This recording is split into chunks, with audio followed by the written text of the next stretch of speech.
आज हम इस वीडियो में समझेंगे कि बैंक से जब हम लोन लेते हैं तो उसमें किस तरह से ईएमआई निकालते हैं या टोटल पेड हमें कितना करना पड़ता है और हमारा टोटल इंटरेस्ट कितना होता है। उसके बाद हम समझेंगे यहाँ पे प्रिंसिपल पेमेंट जो है ये कितना जाता है फर्स्ट मंथ का, और यहाँ पे हम देखेंगे कि इंटरेस्ट पेमेंट फर्स्ट मंथ का कितना जाता है। इसी तरह से हमने पूरा 60 मंथ का निकाल रखा है, क्योंकि हमने यहाँ पे जो लोन पीरियड लिया है 60 मंथ के लिए लिया है। ठीक है, तो सबसे पहले हम पीएमटी का फॉर्मूला लगाते हैं। पीएमटी का मतलब होता है पेमेंट फॉर्मूला। ठीक है, अब यहाँ पे मैं क्या करता हूँ, इस जगह पे ईएमआई पे पीएमटी जहाँ पे लिखा है ना, इसके आगे फॉर्मूला लगाता हूँ इक्वल, उसके बाद पीएमटी। ठीक है, पीएमटी करने के बाद जैसे टैब मारेंगे तो सबसे पहले हमें पूछेगा रेट क्या है, तो हमारा जो रेट है परसेंटेज ये वाला है। ठीक है, अब उसके बाद यहाँ पे मंथ हमने लिया है, इसीलिए हमने 1 ईयर में 12 मंथ होता है, इसलिए इसको 12 मंथ से डिवाइड करेंगे। ठीक है,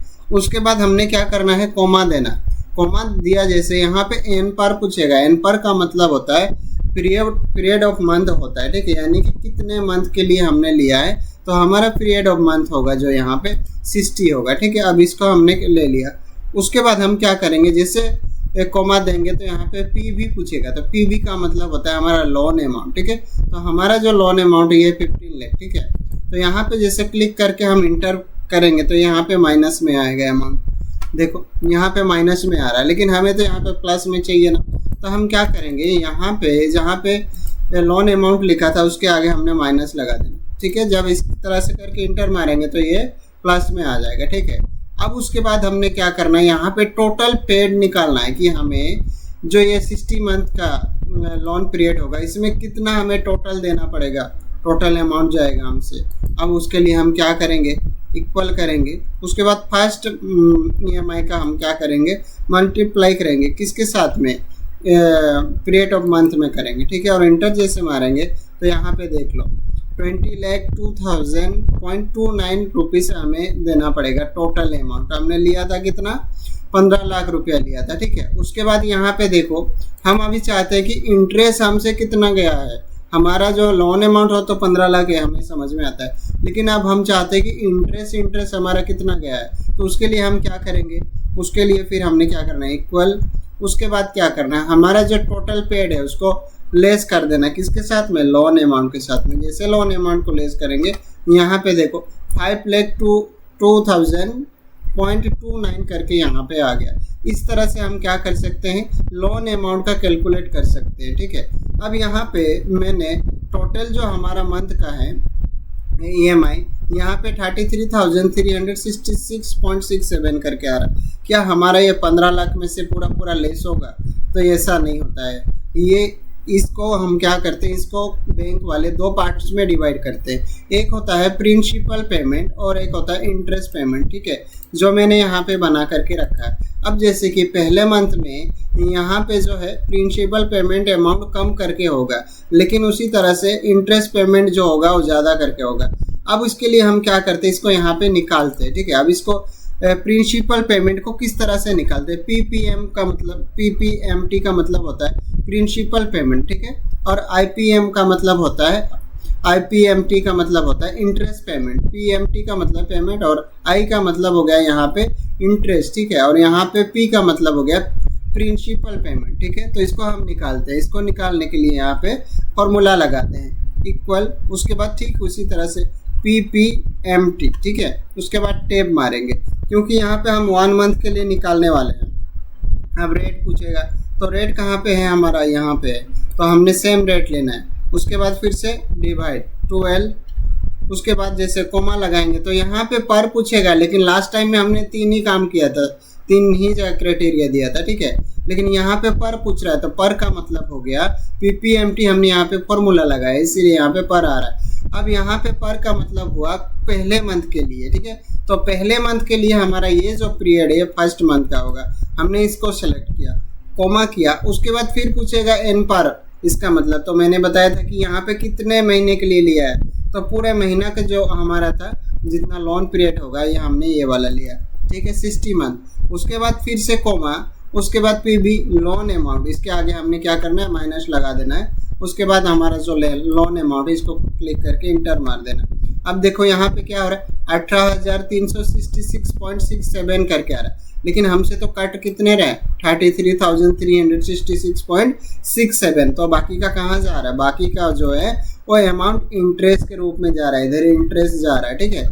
अब यहाँ पे देखो, अब यहाँ पे नीचे मेरे को कैलकुलेट करना है, तो नीचे कैलकुलेट करने के लिए मैं अगर इसको ड्रैग करूँगा नीचे, तो यहाँ पे देखो, यहाँ पे इस तरह का आएगा। तो इसके लिए मैं क्या करता हूँ, इसको फिक्स करना पड़ेगा। तो यहाँ पे हम फिक्स कर लेते हैं। यहाँ पे देखो B2 का क्या मतलब था, रेट। तो रेट क्या चेंज होगा, नीचे के जो मंथ होंगे नहीं होगा, तो इसके लिए हमने F4 प्रेस कर देना। उसके बाद यहाँ पे E2 में क्या है, E2 पीरियड फर्स्ट मंथ के लिए, ये चेंज होगा क्या, हाँ चेंज होगा, नीचे 2 3 करके आएगा, लेकिन यहाँ पे हम फिक्स 2 को नहीं कर सकते, इसलिए इसको हमने फिक्स नहीं करना। उसके बाद यहाँ पे देखो B3 आ रहा है। B3 का क्या मतलब हुआ, B3 का मतलब हो गया मंथ ऑफ पीरियड, जितने महीने के लिए हमने लोन लिया है। अब इसको हम फिक्स कर सकते हैं क्या, हम फिक्स कर सकते हैं, क्योंकि सभी में 60 मंथ का ही रहेगा, फिक्स कर देते हैं। अब यहाँ पे क्या है, B1 का मतलब हो गया लोन अमाउंट, तो हम इसको भी फिक्स कर देते हैं। अब यहाँ पे फिक्स करने के बाद जब हम इसको इंटर करेंगे, फिर यहाँ पे ड्रैग करेंगे, तो देखो पूरे 60 मंथ के लिए आ जाएगा। अब देखो स्टार्टिंग में हमारा जो अमाउंट 18,366.67 करके कटा था, लेकिन उसी तरह से लास्ट मंथ में देखोगे तो इस तरह से कटेगा, ठीक है। यहाँ पे इस तरह से कटेगा, टोटल मैक्सिमम करके कटेगा। स्टार्टिंग में कम कट रहा था प्रिंसिपल अमाउंट, और यहाँ पे लास्ट में देखो सबसे ज़्यादा कटेगा। अब उसी तरह से हम यहाँ पे इंटरेस्ट पेमेंट को निकालते हैं। इंटरेस्ट पेमेंट निकालने के लिए IPMT का फॉर्मूला लगेगी। अब यहाँ पे रेट का क्या होगा, रेट हम सेम वही रेट लेंगे, रेट ले लिया, उसके बाद हमारा डिवाइड होगा 12 से, उसके बाद कोमा देना, उसके बाद फिर पर पूछेगा जो हमने पहले मंथ का देना है, ठीक है। सेम जो हमने यहाँ पे किया था वही फॉर्मूला यहाँ पे अप्लाई करना है, ठीक है। अब उसके बाद कोमा देंगे, तो फिर एन पर का मतलब मंथ, कितने महीने के लिए लोन लिया है, लोन पीरियड, फिर कोमा, PB का मतलब माइनस के साथ में हमने क्या देना है, लोन अमाउंट को देना है, फिर इंटर। अब यहाँ पे देखो कितना कटेगा, 15,000 कटेगा।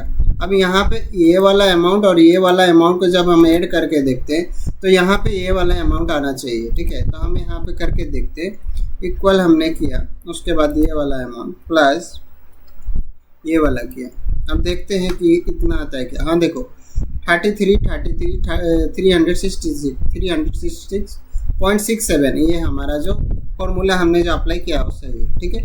इस तरह से हमारा जो लोन अमाउंट EMI था उसको 2 भागों में डिवाइड किया जाता है, एक होता है प्रिंसिपल अमाउंट और एक होता है इंटरेस्ट पेमेंट, ठीक है। अब इसको भी हम क्या करते हैं, फिक्स कर देते हैं, ठीक है। अब यहाँ पे फिक्स कर देते हैं, F4 अप्लाई करता हूँ मैं इसमें भी। अब उसके बाद यहाँ पे भी मैं F4 करता हूँ। I2 को इसलिए नहीं करता हूँ क्योंकि नीचे के मंथ को हम फिक्स नहीं कर सकते हैं। उसके बाद यहाँ पे लोन अमाउंट को भी फिक्स करते हैं, ठीक है। अब उसके बाद जैसे मैं इंटर मारता हूँ तो यहाँ पे देखो, यहाँ पे इस तरह से आएगा। अब जैसे मैं यहाँ पे डबल क्लिक करता हूँ तो लास्ट में देखेंगे आप लोग 330.36 अमाउंट कटा। यहाँ पे स्टार्टिंग में इतना ज़्यादा कट रहा था, लेकिन धीरे धीरे आप देखोगे यहाँ पे कम होते जाएगा, दिख रहा है, यहाँ पे इस तरह से कम होते जाएगा। लेकिन यहाँ पे प्रिंसिपल पेमेंट में क्या हो रहा था, इसमें बढ़ते जा रहा था, ठीक है। तो इस तरह से हमारा EMI का 2 पार्ट में डिवाइड होता है, एक होता है प्रिंसिपल अमाउंट और एक होता है आपका इंटरेस्ट अमाउंट, ठीक है। ये समझ में आ गया। अब हम देखते हैं आगे कार लोन। अब जैसे कोई प्रोडक्ट हो गया, उसके ऊपर हमें अगर फाइनेंस करना होगा तो हम उसके ऊपर में जब लोन लेते हैं तो किस तरह से उसका कैलकुलेशन करते हैं, ठीक है। अब काम सब सेम ही होता है। अब देखो हम यहाँ पे क्या कर रहे हैं, पहले समझेंगे। टोटल प्राइस जो हमारा था कार लोन का, हमने अब यहाँ पे मान लेते हैं कि कार हमने खरीदा है जिसका प्राइस था 18 लाख रुपया, ठीक है। अब यहाँ पे 18 लाख रुपया का आपका कार था, जिसमें से आपने डाउन पेमेंट जो दिया है 5 लाख दिया है, तो कितना बचा 13 लाख। अभी यहाँ पे ध्यान रखना, लोन अमाउंट जो बनेगा ना हमारा 18 लाख में नहीं बनेगा, हमारा किस में बनेगा, हमारा 13 लाख यानी कि 13 लाख रुपए के ऊपर में बनेगा। अब कई बार क्या करते हैं लोग, यहाँ पे करने लगते हैं, तो ये गलत है, ऐसे नहीं करना। हमने तो 5 लाख रुपीज़ दे दिया ना उनको। अब उसके बाद हमारा जो अमाउंट बचेगा उसके ऊपर हमें लोन लगना है, ठीक है। तो उसके बाद हमने क्या करना, अब यहाँ पे देखो इंटरेस्ट रेट 12% हमने दे दिया। यहाँ पे नंबर ऑफ मंथ का हमने कितना दिया है, 84 मंथ के लिए दे दिया, ठीक है। अब उसके बाद यहाँ पे हमने EMI फाइंड करना होगा, टोटल है पेड कितना करेंगे हम वो फाइंड करना होगा।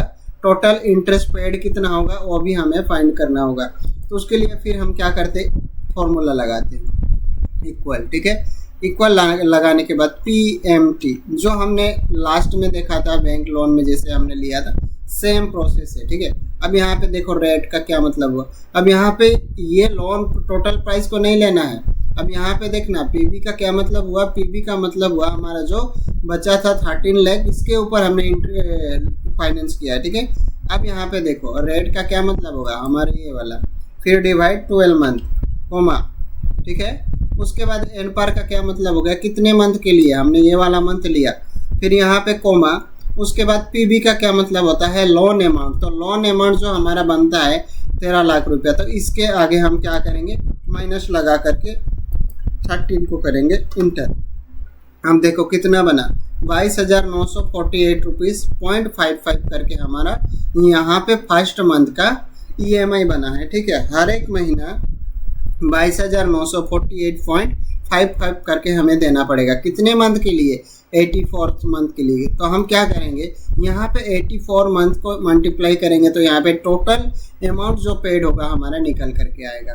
तो यहाँ पे लेते इक्वल, उसके बाद यहाँ पे ये हमने जो EMI पेमेंट फर्स्ट मंथ का निकाला था उसको मल्टीप्लाई करना है किससे, यहाँ पे 84 से, फिर इंटर करेंगे तो ये हमारे सामने इतना आएगा 19,27,678.42 करके यहाँ पे हमारा जो है टोटल पेड होगा, ठीक है। किसके ऊपर, 13, यानी कि यहाँ पे 13,000 के ऊपर में जो हमारा लोन होगा वो इतना देना पड़ेगा हमें एक्स्ट्रा, ठीक है। अब यहाँ पे हम चाहते हैं कि हम देखना ये चाहते हैं कि हमारा जो है इंटरेस्ट पेड टोटल कितना होगा, हम इंटरेस्ट को ही अकेला देखना चाहते हैं। तो उसके लिए हम क्या करेंगे, फिर वही फॉर्मूला इक्वल, उसके बाद यहाँ पे देखो ये वाला लेना, फिर इसको लेस कर दो हमारा जो लोन अमाउंट था इसके साथ। अब देखो 6,27,678.42 करके आ रहा, इतना हमें 13 लाख के ऊपर में एक्स्ट्रा देना पड़ेगा, ठीक है।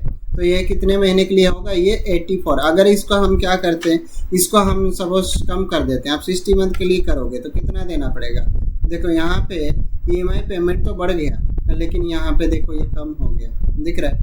इस तरह से हम कर सकते हैं। अगर हमारा कैपेसिटी है कि 28,900 या 30,000 हमारा अगर अच्छा खासा सैलरी है या कोई बिजनेस करते हैं तो हम इस हिसाब से भी 60 मंथ के लिए भी ले सकते हैं, ठीक है। तो यहाँ पे हमने ये निकाला। अभी हम फर्स्ट मंथ का यहाँ पे PPMT प्रिंसिपल पेमेंट और यहाँ पे इंटरेस्ट पेमेंट का अलग अलग डिवाइड करेंगे, जो हमने लास्ट बैंक लोन लिया था उसमें हमने देखा था। अब उसी तरह से हम यहाँ पे फॉर्मूला लगाएंगे इक्वल PPMT टैप, ठीक है।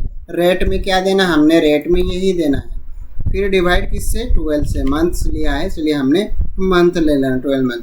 कोमा देना, पर का क्या मतलब हुआ, हमें फर्स्ट मंथ के लिए, फिर कोमा एन पर का मतलब कितने महीने के लिए ले रहे हैं। अब यहाँ पे हमने 60 ले लिया, ठीक है। उसके बाद कोमा PB का क्या मतलब, यहाँ पे हमारा लोन अमाउंट बनता है तो माइनस के साथ में हम क्या करेंगे, यहाँ पे लोन अमाउंट को लेंगे, फिर इंटर करेंगे। तो यहाँ पे देखो हमसे कटा कितना था, हमसे कटा था 28,917 रुपया 0.78, लेकिन यहाँ पे गया कितना है, प्रिंसिपल अमाउंट। ये 13 लाख में से कितना कम होगा, केवल इतना ही होगा, ना कि इतना 28,900, ठीक है। तो यहाँ पे कम कितना होगा। अब अगर 84 मंथ होता तो यहाँ पे देखो क्या होता, यहाँ पे 22,900, जिसमें से कितना लेस होता, प्रिंसिपल अमाउंट में से 13 लाख में से केवल इतना ही होता, बाकी का क्या जाएगा, इंटरेस्ट जाएगा, ठीक है। अब इसको भी हम निकाल लेते हैं। अब यहाँ पे इक्वल करता हूँ मैं, उसके बाद हम क्या करेंगे, IPMT, ठीक है, इंटरेस्ट पेमेंट हमने लेना। रेट में क्या लेंगे, हम सेम रेट ले लेते हैं, फिर यहाँ पे डिवाइड 12 कोमा, उसके बाद पर पूछेगा फर्स्ट मंथ के लिए हमने यहाँ पे देना है, उसके बाद फिर कोमा एन पर हमारा कितने महीने के लिए हमने लिया, कोमा, उसके बाद PB का मतलब माइनस के साथ में हमारा लोन अमाउंट, उसके बाद इंटर। अब यहाँ पे देखो, यहाँ पे इतना अमाउंट है, प्रिंसिपल जो हमसे कटेगा और इंटरेस्ट जो हमसे कटेगा, इन दोनों का अब अगर ऐड करके देखेंगे तो यहाँ पे हमें दिखना चाहिए कि यहाँ पे जो हमारा फर्स्ट मंथ का EMI था वो बराबर है ना नहीं। अब यहाँ पे देखो 22,948.55, इसमें देखो सेम है, यानी कि हमने जो फॉर्मूला अप्लाई किया है वो एकदम सही है, ठीक है। तो इस तरह से करना है, फिक्स नीचे का मैं क्या करता हूँ, एक एक करके तो मैं निकाल नहीं सकता, इसलिए मैं क्या करता हूँ फिक्स करके मैं ड्रैग कर देता हूँ, तो ऑटोमेटिकली पूरे 84 मंथ के लिए आ जाएंगे। ठीक है, तो यहाँ पे मैं क्या करता हूँ, यहाँ पे क्लिक करके फिक्स कर देता हूँ, F4 क्लिक करो, F4 कर दो। ठीक है, F2 में नहीं करूँगा क्योंकि नीचे का जो यहाँ पे F3 F4 F5 करके आएगा, इसलिए फिक्स नहीं कर सकते। यहाँ पे फिर क्या है, पीरियड ऑफ मंथ को मैं फिक्स कर सकता हूँ। ठीक है, उसके बाद यहाँ पे B3 का क्या मतलब हो गया, लोन अमाउंट, ये भी हम फिक्स कर सकते हैं। ठीक है, अब यहाँ पे क्लिक करो, फिर यहाँ पे देखो इसको ड्रैग करो या 2 बार क्लिक करो तो ऑटोमेटिकली कैलकुलेट हो जाएगी। अब यहाँ पे भी मैं फिक्स कर देता हूँ। ठीक है, इस तरह से हमें क्या करना है, लोन अमाउंट को फाइंड करना है या कैलकुलेशन करना है। इस तरह से हमारा लोन अमाउंट या कोई प्रोडक्ट होगा।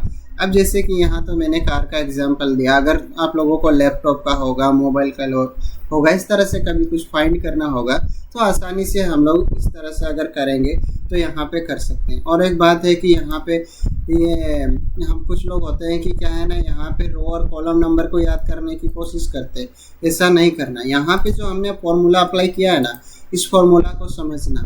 यहाँ पे अगर हमें फॉर्मूला समझ में आ गया ना, रेट का क्या मतलब, पर का क्या मतलब, पीबी का क्या मतलब, तो ये हम आसानी से कर सकते हैं। ठीक है, इसीलिए यहाँ पे फॉर्मूला को समझना है, ना कि हमें रो और कॉलम को याद करने की कोशिश करना है। ठीक है, यहाँ पे अगर इतना करेंगे तो हमें आसानी से कैलकुलेशन, यहाँ पे लोन अमाउंट किस तरह से कैलकुलेट करते हैं, या कोई प्रोडक्ट हो गया उसके ऊपर में हम किस तरह से कैलकुलेशन कर सकते हैं।